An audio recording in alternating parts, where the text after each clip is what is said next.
Hello বন্ধুরা, Ashutosh mini blog. এখন বাজে 12টার উপরে। দেখো, আমার ছেলের ডিম টোস্ট খেতে ইচ্ছা করছে, তাই আমি এই যে ডিম টোস্ট বানাচ্ছি। এই যে ডিম টোস্ট খাচ্ছি। ওই যে আমার ছেলে খাচ্ছে, সস দিয়ে খাচ্ছে। তো দেখো, মুখের মধ্যে সস লেগে আছে।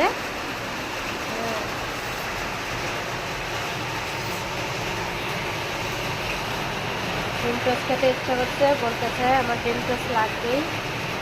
তাই ডিম টোস্ট ভাবছি ওর জন্য।